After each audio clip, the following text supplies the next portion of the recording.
Welcome back to another Wagner Group focused bonus episode of Pod Save the World. I'm Tommy Vitor.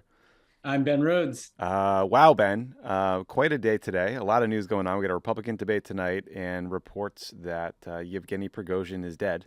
We can get to all that in a minute, but we should, quite a quite a day. He too will not be at the debate. Yeah, maybe he'll be playing. He was playing hoops with Doug Burgum. Yeah. Okay, Yeah. so we're obviously we are recording this at 4 p.m. on Wednesday afternoon. We want to do something quickly to tell you guys what we know, which are here are the facts so far. So there was a plane crash in Russia. 10 people are dead, and according to Russian state news agencies, the passenger list included Yevgeny Prigozhin and Dmitry Utkin, who are the leaders of the Wagner Group, the private Russian mercenary force that we've talked about many times in this show. We're learning about all this in real time. We're relying on sources like Russian state media, Telegram channels that are linked to Wagner Group forces. So assume this story is going to evolve over time. Assume that at least some of these early reports are wrong. But what's been reported so far is that the jet was carrying 10 people, 3 crew members, 7 passengers. All of them are dead. The Russian Ministry of Emergency Services said it was a private plane flying from Moscow to St. Petersburg. And this specific plane is one that Prigozhin's been linked to in the past. A Wagner-linked Telegram channel called Gray Zone, I think the Gray Zone is like a lefty American news outlet, reported that the jet was shot down by air defenses. There's some witnesses who said they heard 2 loud bangs before the plane started going down, so that would seem to suggest there was some sort of surface-to-air missile being fired. And there's a video on social media that shows the plane tumbling down from the sky, and then others went and videotaped the wreckage. Ben, it's worth noting that there's at least one Telegram channel saying that these reports are premature and that Prigozhin was on a different plane and that plane turned back around. Time will tell, I guess. But, if Prigozhin is dead, I think a lot of observers were surprised that after the mutiny that Prigozhin and the Wagner Group staged in late June, that he had seemed to go unpunished. In July, Biden said, if I were he, I'd be careful what I ate. I'd be keeping my eye on my menu. This was during a news conference with Finland's president. In July, you pointed to this quote out earlier. CIA Director Bill Burns said, I think Putin is someone who generally thinks that revenge is a dish best served cold. If I were Prigozhin, I would fire my food taster. A few days ago, Prigozhin released a video where he said he was in Africa, making Russia even greater on all continents and Africa even more free. On July 27th, Prigozhin was photographed at a summit in St. Petersburg with some other African leaders. The Kremlin said that Putin and Prigozhin met on June 29th, just days after the Wagner Group staged the mutiny that got them within 120 miles of Moscow. But fast forward to today, Ben, it seems like he might be dead. Biden was asked about Prigozhin's death on Wednesday. Here's a quick clip. I was asked about this by you. I said I'd be careful what I drink, what I wrote in. I don't know for a fact what happened, but I'm not surprised. Do you believe? There's not much that happens when Russia and Putin not behind, but I don't know enough to know the answer. I've been working out for the last hour and a half. So that's kind of hard to hear, Ben, because you couldn't really see the video. Biden is coming out of the gym. I think he's in California. He's wearing one of those half zip sweaters. He's holding a smoothie.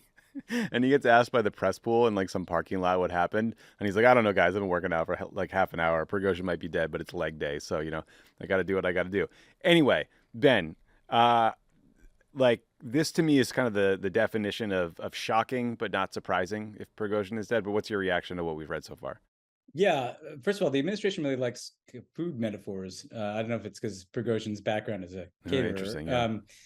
Look, I think shocking but not surprising is right, because I don't think any of us, thought that Prigozhin was beyond the reach of retribution here. This is a system in which many people tend to have strange one-person accidents where they fall off of balconies.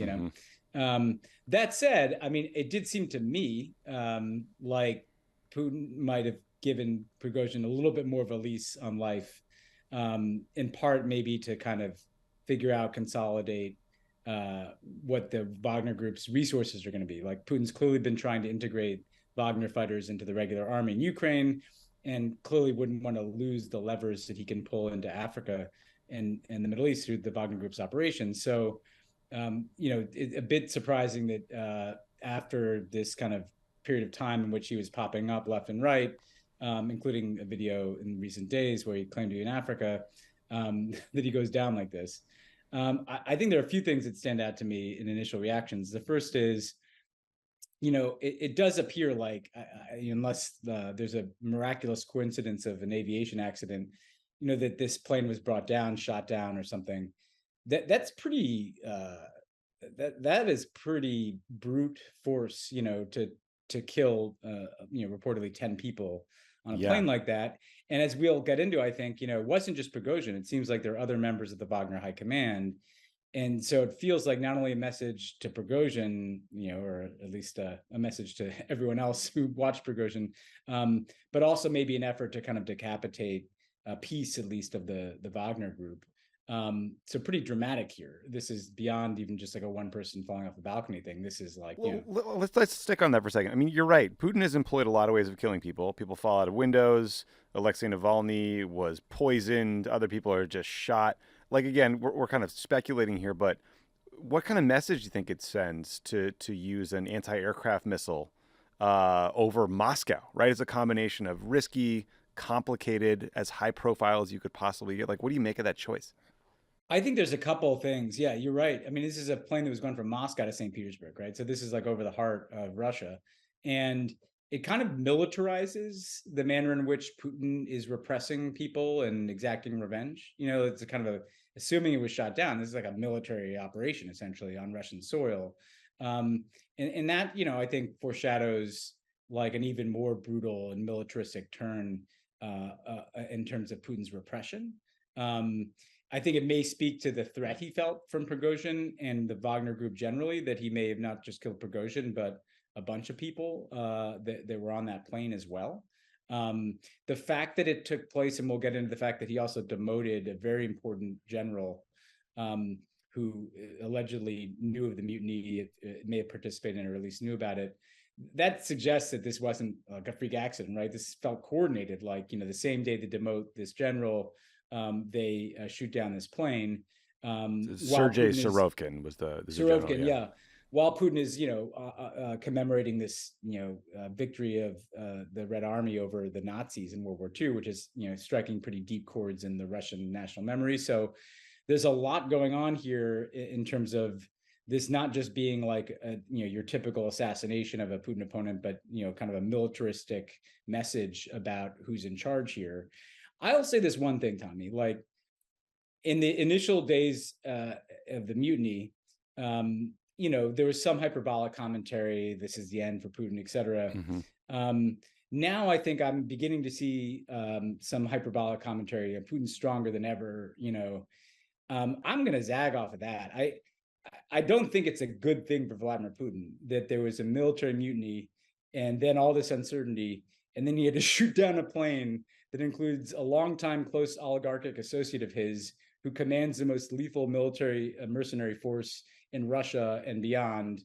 That's not like a win for Putin. Like, this is a guy, yes, he's in charge, and yes, there's nobody, who's poised to, that we know of right now, overthrow him.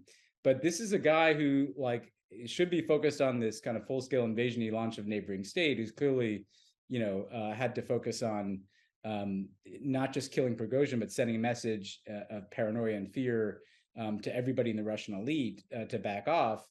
To me, that's a system that is cracking. Actually, that's a system that is running out of steam in some ways. It doesn't mean Putin's gonna be gone tomorrow at all. He is clearly in charge, but I don't know. I think this whole episode, from the open fighting between Prigozhin and the Russian military to the mutiny itself to this is not how Putin would have drawn up how he wanted his internal politics to look deep into the second year of the full-scale invasion of Ukraine. Yeah, I think it's fair to say that, he probably didn't anticipate having to shoot down his own guys over Moscow. It's like, exactly. That's not ideal. I definitely think this sends a message from Putin that's like, you guys said I was weakened. I'm still here, guys, and I just played a trump card.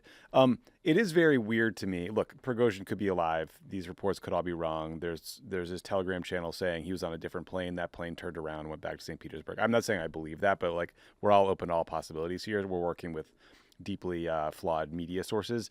It is very weird to me, though, that you had this extraordinary event happen over Moscow. A plane is shot down or near Moscow. And state media just immediately produce the flight manifest for a 10-person, private jet. That's interesting and fast and convenient. Yeah, what it reminded me of is when Navalny was poisoned in the airport in Siberia, so he's poisoned presumably in the airport, and then he, passes out on the plane and has this horrific episode. The video of that, of him in the airport, like miraculously made it onto Russian media like immediately, and so the fact that they clearly had a plan to get this information out quickly. Again, we don't know if Prigozhin pops up alive. Like, man, that guy's a legend, not in a good way. But if this is what it looks like, it does feel like they shot this down. They had the information about the passenger manifest out immediately. These videos materialize immediately, albeit on Wagner channels, it seems like. And yeah, like, this is a guy that likes people to know. He doesn't come out and announce, I've killed this guy, but he wants people to get the message, and message definitely received, above all by Yevgeny Prigozhin, but also by the rest of the world. And most importantly, I think anybody inside of Russia who might be contemplating a challenge at Putin. Yeah, and I think to your question about what does this mean about sort of Putin's relative strength or weakness, or strength or weakness of the state, I do think it matters what happens with the rest of these the Wagner forces. I mean, it is interesting that Putin or whoever took out Prigozhin waited to do this until the bulk of the Wagner guys were sitting in Belarus, and it's probably a lot harder to, mount an insurrection 2.0 or march towards Moscow from over there. And there's some reports of, maybe people locking down the borders in the region, like Lithuania, Poland, other places, sort of out of concern about Wagner coming across the border. Ben, you mentioned that Prigozhin's number 2 was on this flight. It's a guy named Dmitry Utkin. He's a former lieutenant colonel in the GRU. He is, you often see there's one photo of him that's all over the internet where he has his shirt off and you can see Nazi tattoos on his upper shoulders.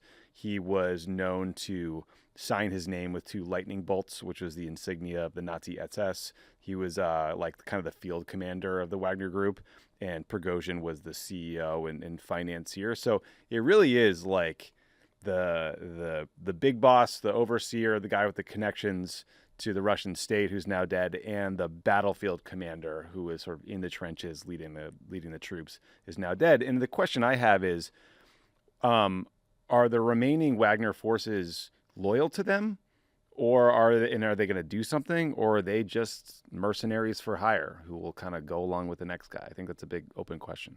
Yeah, I mean, first of all, these are like, this is not a pleasant guy, this Nazi. And we should note, like, Wagner Group, because Wagner was Hitler's favorite composer. Like, it's not Not subtle at all. Yeah, not subtle messaging from these guys. It's a really, really important and good question, because there's both the question again of, like, are Wagner guys going to be in the fight in Ukraine, and what happens to the Wagner network in places like Africa? Now, what we saw in that mutiny is it seemed like these guys were really loyal to Prigozhin, because when Prigozhin was like, hey, let's march on Moscow and shoot down some Russian military helicopters, a bunch of guys went with him. You're like, cool, boss. Yeah, it wasn't Prigozhin who shot down the helicopters, right? So clearly there's some core that has some degree of loyalty to Prigozhin himself. I'm most interested in the international operations. I'm sure they don't want to lose the Wagner fighters in Ukraine, but they'll draft some more people. They'll pull some more convicts out of prison and throw some people as cannon fodder into the fight in Ukraine. But there's a pretty complicated network in Africa that encompasses everything from essentially running this Central African Republic as a kind of Praetorian Guard for the president there, controlling mining interests, getting close to these coup leaders in the Sahel that we've talked about, running very sophisticated disinformation campaigns in parts of Africa, controlling media channels. This is not straightforward stuff. And what's interesting is what Wagner allowed Putin to do is have a cutout from the Russian government. So it was like, if Blackwater, the U.S. military contractor of Iraq infamy, was doing something, and the U.S. government itself wasn't necessarily the one doing it. And that means it wasn't the FSB or the Russian military that was running these operations in Africa. It strikes me that unless he has like a different person from within Wagner that he can elevate, who can kind of keep that machine running, it'd be a pretty complicated piece of business to kind of absorb the entire Wagner infrastructure into the Russian state. And by the way, it would also raise some interesting questions of like, under what basis, therefore, would these Russian troops, not Wagner troops, be in all these African countries? That's a different flavor. It may seem like a distinction without difference, but it matters because all of a sudden, therefore, you have like Russian military occupations of multiple countries. So that's the most interesting thing for me to watch in the coming weeks is are they able to absorb this? Do they lose some of that capability? Are going to be defections? Are going to be Wagner guys crossing the border into Poland? There's a lot that has to play out here. Yeah, and I think it's worth remembering that the breaking point for Prigozhin that led to the Wagner Group mutiny was the Russian Ministry of Defense saying that all Wagner forces had to sign a contract with the Russian military and essentially get absorbed into the Ministry of Defense's operations, which would have stripped all of Prigozhin's power away. And it seems like that's what ultimately led him to lead this ill-fated march on Moscow. But Ben, a lot of folks in the Pod Save the World Discord were asking a version of the question, like what happens to the Wagner Group now? What happens to their operations in Africa? I also, sort of imagined this from like the African junta leader point of view. I mean, imagine if you're sitting in Mali or Burkina Faso or Niger, where you're kind of waiting for Wagner forces to ride to the rescue because you just started this coup a few weeks ago and you probably need some help by now. They must be wondering like what's going on because there's no way that Putin would risk an operation like this by like communicating in advance to some of these Wagner proxies around the world, like, hey, some shit's going to go down, hang tight. Yeah, I mean, the ones in Ukraine, given how much Russian military presence there is there, I assume that their ability to kind of absorb and swallow up any Russians with guns in Ukraine is something they can do. Now, to be clear, though, that's not how this war started. Like Putin has created these different fiefdoms over time, the military, the GRU, the FSB, intelligence service, the Wagner Group, Kadyrov, the Chechen warlord, essentially with his own guys. And at the beginning of the war, all these different forces were fighting and operating in Ukraine. Clearly, they decided to try to consolidate that. That makes sense, but they're building that plane while they're flying it, as it were, in this war in Ukraine that's not gone exactly as they wanted it to go. But there, I think they're seeking to kind of impose Russian military command order over things, and will probably be able to do so. They may just lose a bit of capability in that. I think, by the way, that's a risk for Putin in a way too, because one of the reasons why he liked all these fiefdoms is he didn't like anybody to get too strong who might challenge him. So if he's beginning to centralize command, then all of a sudden, the generals might become a threat to Putin sometime down the line as they get stronger. The Africa piece, that to me is the mystery, because now I imagine, they're Wagner guys that are currently in these countries just doing what they're doing. But, imagine being a Wagner guy. A lot of these guys are like long-standing relationships, loyal to Prigozhin. And you check your Telegram channel and you find out your boss just got whacked in a plane crash. It might be kind of tempting to just grab some of the stuff from the mines and disappear.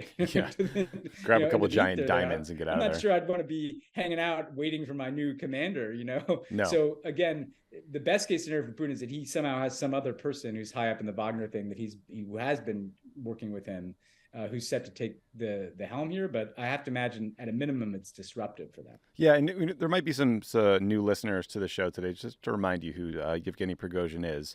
This was a guy who spent nearly a decade in prison when he was younger for choking a woman during a robbery. When he got out, he started selling hot dogs. He got into the supermarket, catering, and restaurant business in St. Petersburg. That's where he met and started working with Putin. That's why people call him Putin's chef. There's literally photos of Prigozhin serving food to world leaders, including George W. Bush. Later, Prigozhin started the Wagner Group, and he had his mercenaries fighting in Ukraine and Syria and all across Africa. But he's also grown this massive business empire that stretches across, more than a dozen countries. The New York Times did a big investigation into all his various shell companies and the intermediaries. They include a chocolate museum in St. Petersburg, a gold mine in the Central African Republic, oil and gas ventures off the Syrian coast. There's movies, there's beer, there's vodka, there's timber, there's mining, there's diamond. He was also indicted by a federal grand jury in the United States for interfering in the 2016 election through the Internet Research Agency, that troll farm that we all remember from 2016. He was sanctioned by the U.S. again for activities in Crimea. This was a guy who was recruiting out of prisons and basically getting these untrained men to sign up to join the Wagner Group. And he was throwing them at the front lines in Bakhmut as cannon fodder. So, he has this sprawling business empire. It extends beyond the Wagner Group to all these other places. And now it does just sort of lead the question to what happens to all of it. We have no idea. Yeah, and it's a very off books kind of thing, right? So they'll help take over oil fields in Syria, and then they'll take a 20% cut from like the revenue. Or I met a Syrian recently who had left his hometown because like the Russians took over the port and were kind of running the business at the port, and I can't imagine that those guys are using regular accounting here, So your kid's probably not going to be like, hey, can I please have the deed to the chocolate factory? No, yeah, exactly. There's not a bookkeeper for this kind of stuff. So yeah, like it's an illicit mercenary empire, and so that's a harder thing to kind of wrest control of than the operations of like a military unit per se. But clearly Putin felt like it didn't matter. Like even if he suffers some complications in managing that, he could not allow this guy to live. He wanted to send this message. He wanted to do it relatively quickly after the mutiny. And, here we are, left to wonder what the next chapter is here. You mentioned this at the top, Ben. So while this was happening, Putin was at a concert commemorating World War II in the Kursk region near Ukraine. What do we make of? Do you think that's a coincidence that Putin's like giving a speech at this massive, sort of terrifying looking memorial as the split screen is, Prigozhin's plane swirling down and crashing on the ground? So again, we don't know what's in Putin's head. We don't know exactly even what happened here. If I were to guess, in this kind of, I think Biden's point with the smoothie in hand, that stuff doesn't happen in Russia without Putin knowing or in coincidence. To me, the most likely scenario is that this was orchestrated. You've got Putin commemorating a battle where the Red Army defeated Nazi Germany. Putin wants to associate himself with the legacy of strong and great Russian leaders, and including, importantly, the victory over Nazi Germany. And he's cast the Ukrainians as the latest flavor of Nazis that have to be vanquished on behalf of kind of the Russian Empire. So there he is, kind of playing the role of the Russian strongman, the embodiment of the Russian state, the embodiment of this history that included great sacrifice militarily. The Russian army, obviously, the Red Army lost millions and millions of people in World War II, dwarfing even the losses they have in Ukraine. While he's doing that, he's demoting like the general who was disloyal and literally killing the guy that challenged him. That feels like a Wagner-esque symphony. It's a hell of a coincidence. All the notes, it's a coincidence, yeah. Otherwise, it's a hell of a coincidence. Yeah. Someone on Discord named Brava Centauri asks, imagine you're sitting at your desk at the White House when news like this breaks. What's the first thing you do? The second, how does the day play out differently if it does at all? Great question. I mean, you got to figure that Jake Sullivan or the Deputy National Security Advisor, John Feiner, is immediately calling some sort of situation room meeting where you're getting together the State Department, all the intel agencies, and just saying, what do we know? They're all probably checking Twitter, is just the truth, at least for the first 24 hours before you can kind of actually covertly reach out to sources in a safe way or collect some or mine all the intelligence that's been collected through signals intelligence in a way that actually shows you something. But I don't know. Yeah, I mean, look, after the annexation of Crimea and the Russian move into eastern Ukraine in the Obama years, there were incidents like the shoot down of a Dutch passenger plane MH17 over Ukraine, or the assassination of Boris Nemtsov that we talked about on Another Russia, where I remember, like you described, you just go into the situation room. There's like a kind of the deputies meeting, the deputies of all the agencies and the NSC gather in the situation room. And a lot of that, and it becomes kind of an open-ended rolling meeting where you're gathering information. And to your point, like, okay, so what are they doing? Like, part of it is monitoring the media, monitoring Twitter. A lot of this stuff is popping up on Telegram. Part of it is asking the intelligence community to go through everything that they know and what they don't know. Like, did we see any indication that this was going to happen? Has there been any intelligence in the last couple of days about that foreshadowed this? They're definitely reaching out to the Ukrainians. So I'm sure that they're making a plan, like, call the Ukrainians, like, what do they know? Is there anything they know about this? What do they think is going on here? Did you see one of a top Ukrainian advisor just linked to the song "Highway to Hell"? That was his on Twitter. Yeah, it was good Ukrainian trolling. They love that shit. But also, like, this Africa piece, I bet, comes up too. So I think that they're probably also, like, trying to surge resources, diplomatic intelligence resources, to try to understand, is this going to have any impact in the next couple of days in terms of what we're seeing around Wagner operations in Africa. So the first day when something like this happens, a lot of it is about, like, how do we piece together as much information as we can? Who do we need to be in touch with? African leaders, Ukrainians, Europeans, liaison intelligence services. What is our public comment on this? And the NSC comment was kind of like, we've seen the reports. It's not surprising. And that was it was a kind of a Ukrainian style troll, albeit not quite as dramatic as the ACDC. It was Adrienne Watson. She said the administration has seen the reports about the plane crash in Russia. If confirmed, no one should be surprised. Yeah. So it makes for a more interesting day, but the reality is it's not like we are a player in this. We're not inside the Russian system. I mean, maybe a lot of reaching out to Russia experts, people, just trying to gather information as you can. Yeah. I will be very interested to watch in the coming days how Russian state media responds. For a while, Prigozhin was, kind of like a hero in sort of the military blogger set. He was celebrated. A lot of the Wagner Group's victories were celebrated on state TV. That turned pretty quickly when he launched an insurrection against Moscow, against Vladimir Putin. But it'll be worth watching how they talk about what happened to him, whether, Putin is given credit publicly on TV. You and I sort of speculate on this. We don't have, we're not doing we don't have Ann Seltzer doing Iowa polls in Russia for us to figure out these things. But it seemed like Prigozhin might be pretty popular among sort of like rank and file Russians, because he kind of talks like a real human being and was on the front lines filming these videos and cursing out the elites that everybody probably hates. So it's important to see how this kind of unfolds.